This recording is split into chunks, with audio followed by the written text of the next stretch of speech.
I'm so excited to introduce our next speaker. It's rare that I read a title of a presentation and I immediately understand. This is one of those presentations. I read this and I was like, yes, I'm so glad that Sherman is talking about this. I don't know about you all, but I will often have a plan for my week, a plan for my team. Maybe my team members are like, yeah, we're going to dive into this threat. And then bam, SolarWinds, Log4j, some new dev group, some new threat. Our executives are like, oh my gosh, hair on fire, Ukraine. And you're like, cool, I guess I'm not going to do a deep dive on that threat. This is a challenge we all face. And I am so excited to introduce Sherman Chu to talk to us a little bit about current intelligence and how to manage it. So Sherman, please take it away. Thanks, Katie, for the introduction. Let's see if I can control it here. We're good to go. We can see and hear you. Awesome. Great. So once again, thank you for the introduction. And for everyone else that joined, thank you for spending your next 30 minutes or so as we explore a topic of current intelligence, the tyranny of current intelligence, and how, as a CTI team, can we manage the tyranny. Now, I just want to quickly refer to the GIF and the title of my presentation here. They're both from this hilarious movie called Spaceballs, which is a parody of Star Wars that came out in 1987 by Mel Brooks. I highly recommend people check out that scene. You can probably find it on YouTube, as I believe it to be the best fourth wall break ever in movie history.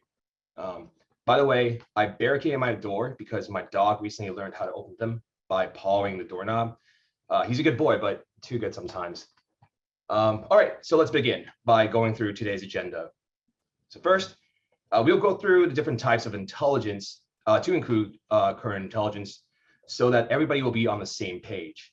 Next, we will explore just what exactly is the tyranny of current intelligence so that, and we'll also talk about the other types of anticipatory and strategic intelligence, research intelligence, so on and so forth.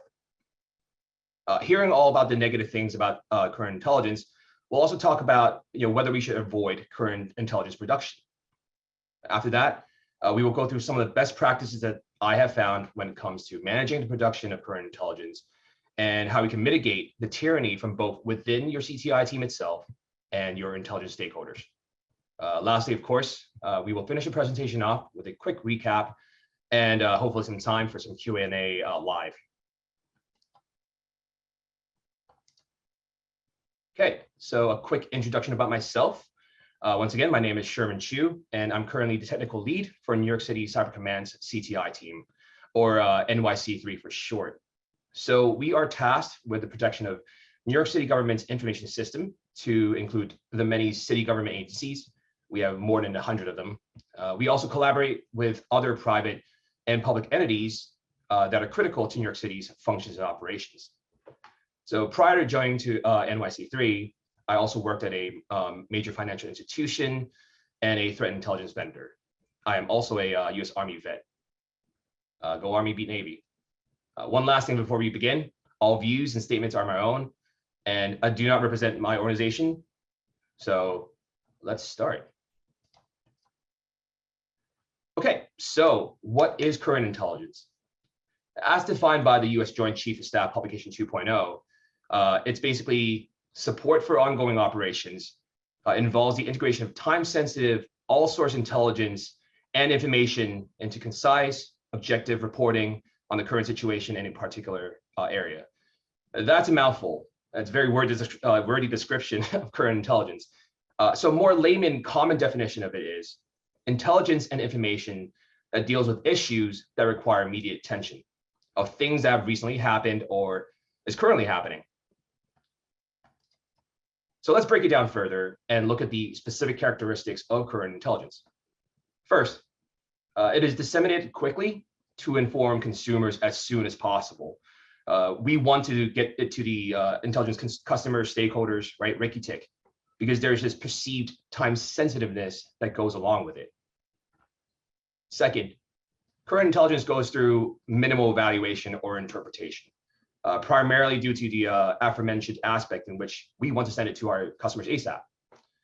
The intelligence cycle is abbreviated and might even lightly touch or skip a few phases, such as processing or analysis.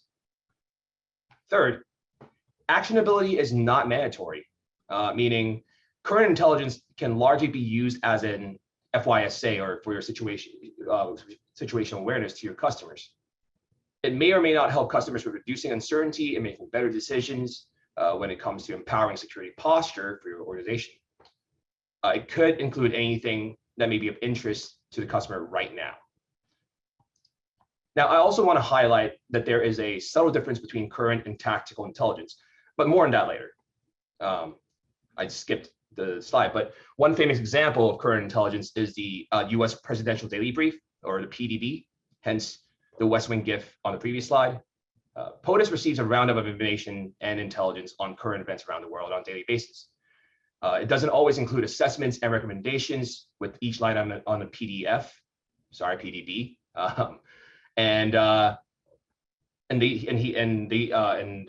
It is one of the highly sought after sort of daily events, right, with the administration. So aside from current intelligence, there is anticipatory intelligence and intelligence research. Anticipatory intelligence is by nature anticipatory. So we've already heard JD Work and Gerrit Jan's presentation, and both of their presentations are prime examples of anticipatory intelligence, which focused on indications and warnings and forecasting respectively. So overall, anticipatory intelligence helps identify emerging trends, changing conditions, and underappreciated developments. It's generally not time sensitive, meaning you are aggregating, synthesizing knowledge, and the suspense state for the end product itself is largely determined by our team's capacity and the objective of the product itself. So essentially, you're mostly setting your own suspense state. Intelligence research involves answering a customer's question or any standing intelligence requirements that you may have. We need to work through a definition of the issue, project plan, conduct research, and produce finished report. Kind of like what you've done in college or grad school, right? Finishing up the dissertation, the sort of midterm essay, if you will. It can be on almost any topic, so long as the research topic is one where a CTI customer needs to have an answer to. So for example, if you're running a CTI shop that does RFIs or requests for intelligence for customers, a large number of said products are going to be research intelligence in nature. Other long-form threat surface intelligence research may include like threat surface assessments and perhaps threat landscaping, which is another talk by Gerrit Jan, I think last year. So at this point, you may say, hold up a minute. What about tactical, operational, and strategic intelligence? Well, great question, Sherman. So tactical, operational, and strategic intelligence are largely intelligence that serves a specific group of audience and are designed to fundamentally inform decision-making and empower defensive courses of action. So in a nutshell, it's about intended audience and actionability. So first, tactical and current intelligence are closely related, as I mentioned previously, but are not exactly the same. Both usually deal with immediate threats and events. But current intelligence can include anything that may be of interest to the customer. And this sentence you will hear over and over during this presentation. Tactical is more specific. It provides information that the customer needs to empower defense, such as detection rules and YARA rules, hunt packages, right? Operational intelligence is about production of specific types of intelligence that is required for the technical audience that are looking at the bigger picture, right? They're often trying to allocate resources, anticipating any defensive gaps, right? And trying to make sure that we have defensive solutions to cover those gaps. So both research and anticipatory intelligence can help fill knowledge gaps that operational audience may have. Strategic intelligence is about the production of a specific type of intelligence that is required for forming policy, strategy, and plans related to your org cybersecurity posture. Strategic intelligence is almost always a product of intelligence research, though. So that's why the two concepts are closely related.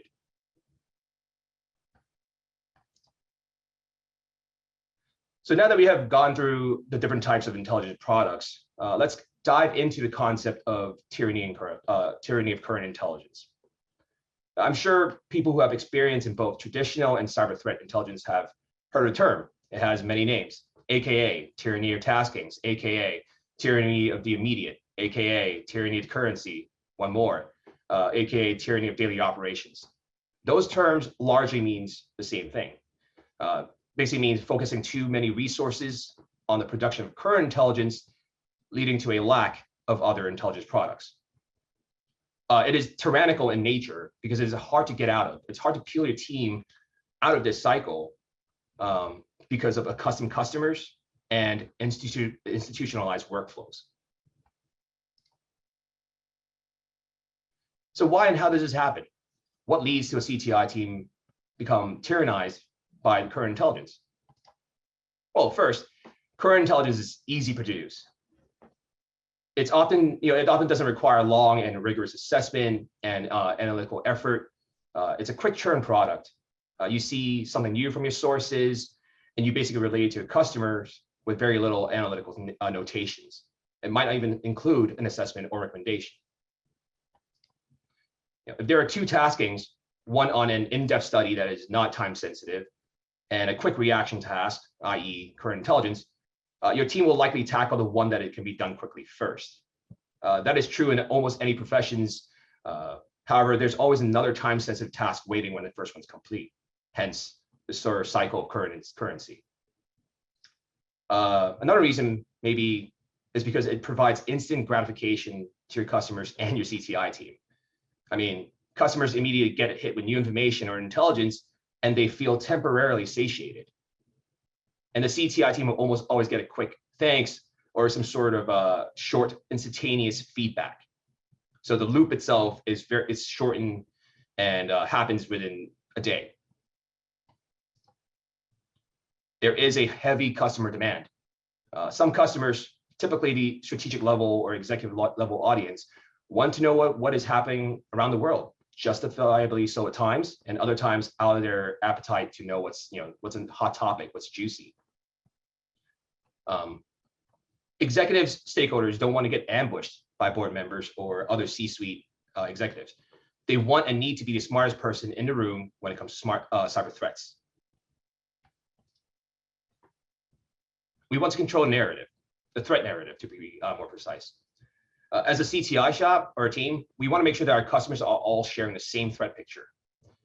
Customers often go out and look for their own sources. They have their own read lists, right? Some of them have their own Feedly or Twitter subscriptions. And some of what they read may be inaccurate or FUD ridden. FUD meaning content that is written to drive fear, uncertainty, and doubt, which are mortal enemies of any CTI shops, and we have to stomp that out wherever we see it. Conflating current and tactical intelligence. As I previously mentioned, tactical and current intelligence are very similar, but they are distinctly different in critical ways. Current intelligence can be a topic that, once again, interests the customer, right? Any topic. Tactical empowers decisions and defense. CTI teams and stakeholders may think that they are producing or getting tactical intelligence, but in truth, it isn't.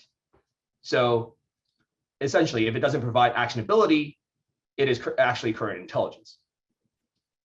And in other words, an FYSA is not tactical intelligence.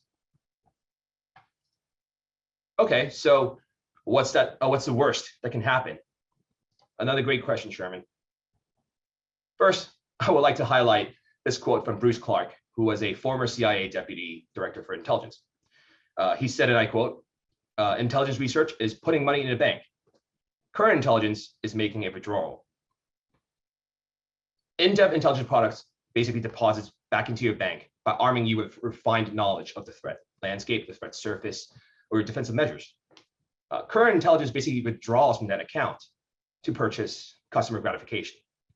And I believe I can say on behalf of everybody here, no one wants to go bankrupt. And we can further break it down to two core problems here that stems from the tyranny itself. Core problem number one, lack of capacity to produce other types of intelligence products. So there's little to no in-depth research on threats with current intelligence, right? and therefore finished intelligence will eventually become irrelevant to your organization's threat model and will not provide accurate and relevant findings for your customers. Lack of relevant guidance and defensive value, which ties to a previous issue here. Organizations will not be able to appropriately assign and allocate critical resources to defend against relevant threats via finished intelligence products.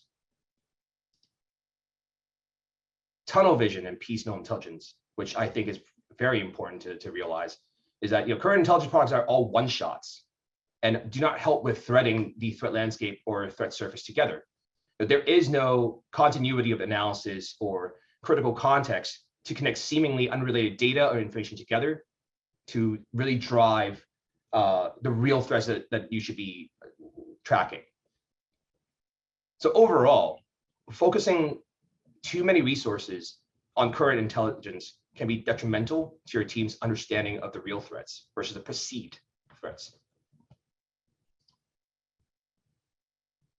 So this is a quote from a colleague of mine, and I tweeted it months ago. Basically, the person said, if CTI is a restaurant, we should use fresh ingredients, follow recipes, and serve delicious and nutritious dishes. That's hard to say than imagine. Instead, we buy Twinkies, plate them attractively, drizzle on some Intel pizzazz, and charge customers for le gâteau de la hostess.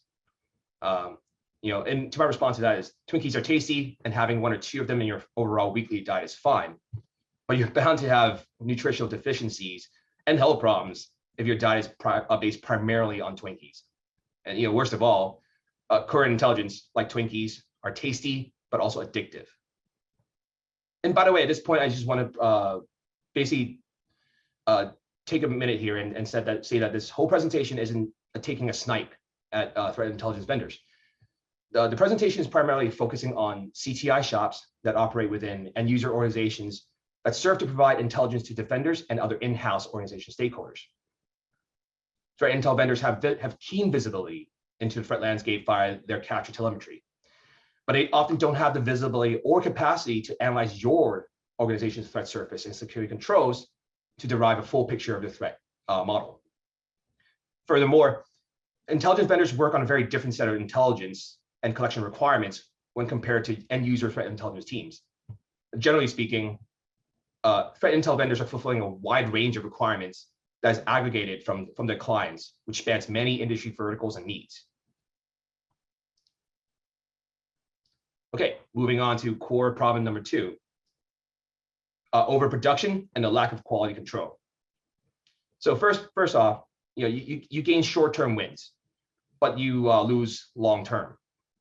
As I previously mentioned, you get instant gratification and perhaps praises, but the organization loses out on intelligence products that can endure and can provide long-term benefits to the organization's security. Mass quantity, quality mess. It is really hard to control the quality of quick churn for intel products because you and your team will just not have the time to review the content, rigor, objectivity of fast finished intelligence. And as a CTI shop, that's like driving 100 miles per hour down the highway of danger zone, right? And as a CTI shop, we live or die by the credibility and integrity of our products and assessments. Third, very important here, analysts will stagnate. Current intelligence isn't challenging. And therefore, analysts will need to expend as much brain juice and challenge themselves when crafting, say, in-depth products, long-form research intelligence work. The lack of structured analytic techniques will lead to stagnation. And personally, I believe, much like learning and knowing a foreign language, it is a perishable skill if you don't practice enough. There's one more here, by the way, and that is when you're under tyranny of current intelligence, you can't really derive valuable metrics. Arguably, the only metric is the number of reports that you and your team have created. Current intelligence doesn't help you or your organization understand how impactful your CTI program has been for your organization's security posture, because oftentimes there is no actionability or assessment that comes along with current intelligence, as I mentioned previously.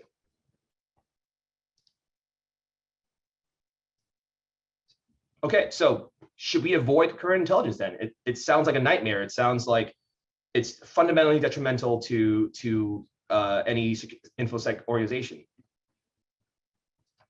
To that, I would say an unequivocal, that's a no for me, dog. We should definitely not avoid current intelligence. Current intelligence itself is valuable when done correctly. It's not practical to think of it as an either or. There is a need for all types of intelligence as pertains to your organization's IRs, your intelligence requirements.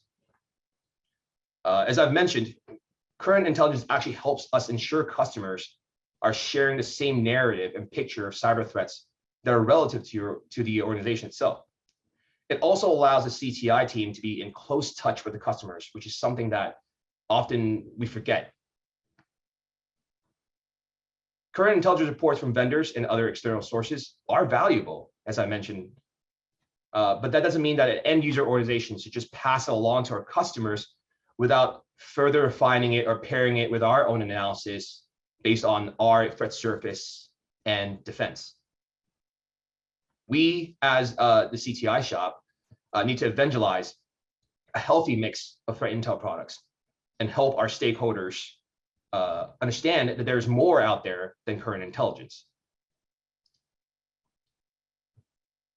All right, so now let's get to some solutions here. How do we avoid and minimize tyranny? So let's start off with managing tyranny with the customers first. First and foremost, define clear intelligence requirements and plan out precise products to support them. Intelligence requirements are the CTI team's marching order. We follow them so that we can plan out capacity and employ adequate capability to them. And with concise intelligence requirements, we can derive precise collection requirements and analytical capacity to answer said requirements. Ensure that your customers and executives are aware of the threat intel team's resources and capacity.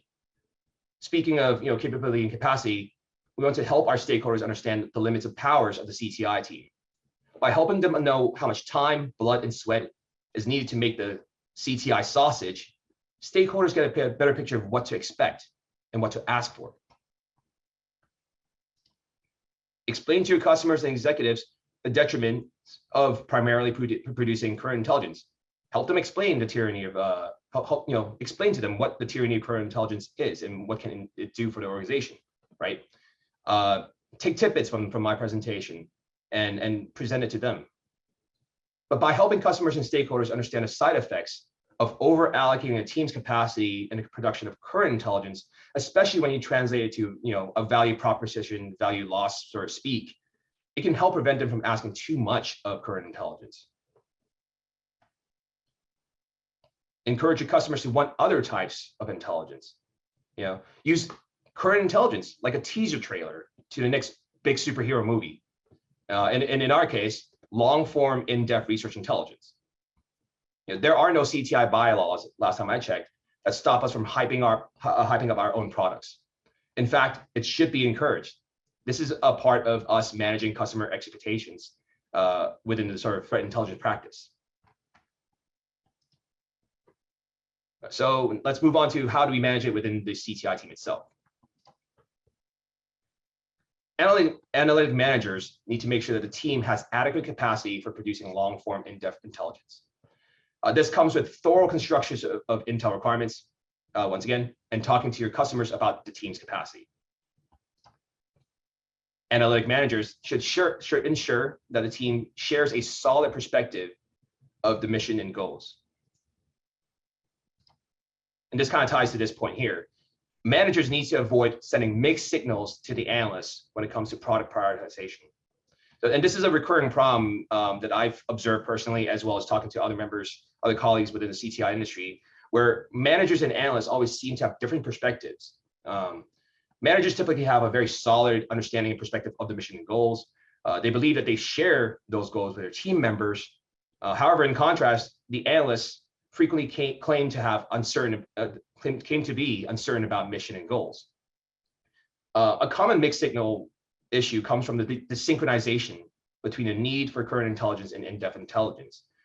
Managers, for example, will conduct periodic analyst meetings that stresses the need for in-depth research, but the day-to-day guidance from them is focused on responding to current priorities, and we need to avoid that.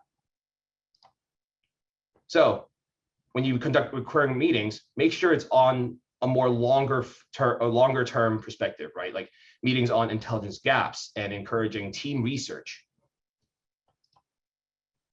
Another good trick is to craft and maintain analytic lines to establish official analytic positions on high demand topics.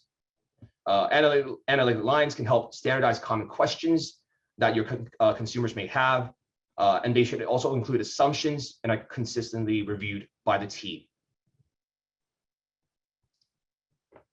Okay, so let's recap and hopefully some takeaways here. First, current intelligence deals with recent and ongoing events that the customer wants to know about. It can be, once again, it can be on any topic that interests customers. It is often a quick turnaround product and often does not contain assessments or in-depth analysis. Anticipatory and research intelligence requires in-depth analytic effort, which results in more enduring impact to your organization. Finished intelligence that combines evaluation of threat landscape, analysis of your threat surface, and comparing that to our defensive measures will result in better insights and critical findings to our organization security posture. It is super easy to fall into the tyranny of current intelligence when left unchecked. For example, current intelligence is easy to produce.